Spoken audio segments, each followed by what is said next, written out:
আসসালামু আলাইকুম। আমার নাম নাহিদা সিদ্দিকী তোবা। আমি নেত্রকোনা সরকারি বালিকা উচ্চ বিদ্যালয়ের নবম শ্রেণীর শিক্ষার্থী। আজকে এই বারোয়ারি বিতর্কে অংশগ্রহণ করতে পেরে আমি নিজেকে ধন্য মনে করছি। ছেলে আমার খুব সিরিয়াস, কথায় কথায় হাসে না।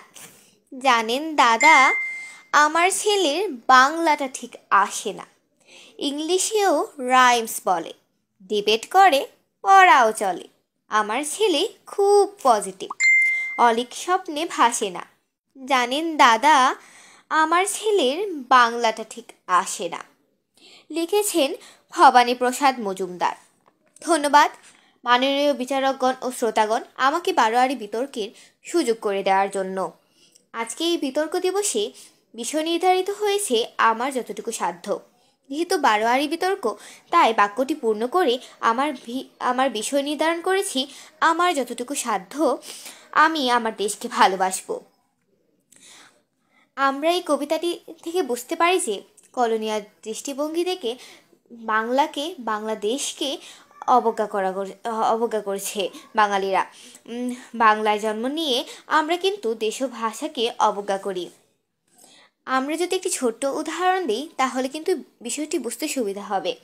আমরা মাইকেল মধুসূদন দত্তের জীবনে পড়তে গিয়ে সবাই দেখেছি যে তিনি পাশ্চাত্য জীবন নিয়ে অনেক অনুরাগ ছিলেন, কিন্তু সেখানে মাতৃভাষা ও মাতৃভূমির প্রতি টান ছিল না। সেখানে তিনি কবিতা লিখে, গল্প লিখে আনন্দ পেতেন না। ইংরেজিতে তার ভালো লাগতো না, সেই জীবনটাও তার খুব ভালো লাগতো না। কিন্তু এরপরে কিন্তু তিনি সেই ইংরেজিতে সাহিত্য রচনা ছেড়ে দেন। তিনি বাংলায় লিখতে উদ্যত হন। ফলে আমরা কিন্তু দেখতে পাই যে তিনি এই সনেট আবিষ্কার করেন, চতুর্দশপদী কবিতা, এগুলো নিয়ে তিনি একেবারে সারা বিশ্বে বিখ্যাত হয়ে যান। তাহলে বুঝতেই পারছি দেশের প্রতি অনুরাগ কতটুকু গুরুত্বপূর্ণ। দেশকে ভালোবাসলে যে দেশও ফিরে দেবে সেটা কিন্তু আমরা খুব ভালো করে বুঝছি। আব্দুল হাকিম 350 বছর পূর্বে যখন ইংরেজরা দেশ শাসন করত, তখন কিন্তু সাধারণ বাঙালিরা ইংরেজিতে, হিন্দিতে, অন্যান্য ভাষায় অনুরাগ হন। তারা অন্য ভাষাকে ভালোবাসতে থাকেন, অন্য ভাষায় রচনা করতে উদ্যত হন।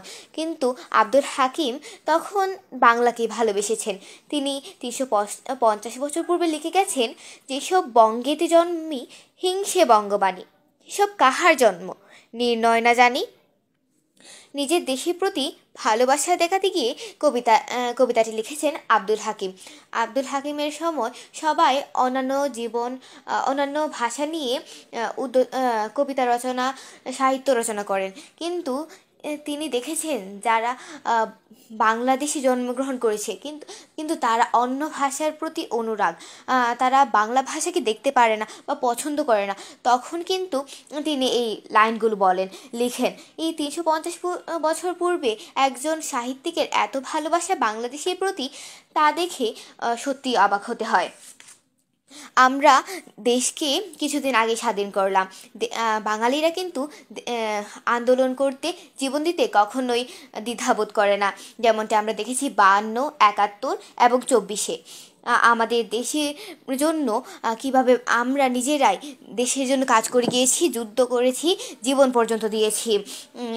কিন্তু আমাদের একটা জিনিস খেয়াল রাখা উচিত, আমরা কিছুদিন আগে দেশকে স্বাধীন করেছি। এরপরে যখন শিক্ষা ব্যবস্থার কথা উঠে আসে, তখন কিন্তু সিলেবাস দেয় শিক্ষা অধিদপ্তর।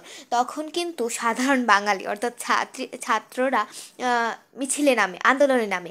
কিন্তু এখানে যদি তারা সবার সাথে আলোচনা করে, বড়দের সাথে আলোচনা করে এবং কিভাবে এটাকে সমাধান করা যায় সেই নিয়ে চিন্তা করতো, তাহলে কিন্তু এটি সুন্দরভাবে সমাধান হতো। যদি আন্দোলন করে, মিছিল করে সমাধান করার চেষ্টা করা হয়, তাহলে কিন্তু কথাটি যেখানে যাওয়ার সেখানে কিন্তু যাচ্ছে না, তাও আবার রাস্তা ব্লক হচ্ছে। তারপরে মিছিলের কারণে কিন্তু আশেপাশে শব্দ দূষণও হচ্ছে এবং মানুষ অনেক বিপদেও পড়ছে। এরকম আমরা দেখতে পাচ্ছি। দেশ মিশ্র অর্থব্যবস্থার অন্তর্ভুক্ত, তাই অনেক ক্ষেত্রেই দুর্নীতি হয়। উইকিপিডিয়ার তথ্য অনুযায়ী মিশ্র অর্থব্যবস্থায় দুর্নীতির কারণে প্রায় 76% লোকই আক্রান্ত। আহ, আমরা কিন্তু দেখতে পাই যে সেখানে যখন মিশ্র অর্থব্যবস্থা হয় তখন অনেকেই পণ্য আটকিয়ে রাখে, অথবা সবজির বাজার বর্তমানে চলছে যে সবজির বাজারে কিন্তু পণ্য আটকিয়ে রাখছে, এর মাধ্যমে কিন্তু পণ্যটিও পচে যাচ্ছে, অর্থাৎ সবজিটিও পচে যাচ্ছে, আর মানুষও খেতে পাচ্ছে না, আবার এটা দামও বেড়ে যাচ্ছে, এরকম হচ্ছে। তাই আমাদের উচিত আহ, কৃত্রিম কৃত্রিম সংকট থেকে দূরে থাকার জন্য চেষ্টা করা উচিত, কারণ আমরা নিজেরাই কিন্তু কৃত্রিম সংকট তৈরি করছি। তাই আমরা দুর্নীতি করব না, দেশকে ভালোবাসবো। আমরা যেহেতু শিক্ষার্থী, তাই আমাদের অর্পিত দায়িত্বগুলো আমরা নিজেরা পালন করব। যেমন আমরা ভালো করে পড়াশোনা করব, নিজেকে যথাযথ স্থানে নিয়ে যাব, তখন আমরা দেশের জন্য কাজ করে যাব, দেশের সেবা করব, দেশকে ভালোবাসবো, সারা বিশ্বের কাছে দেশকে তুলে ধরবো।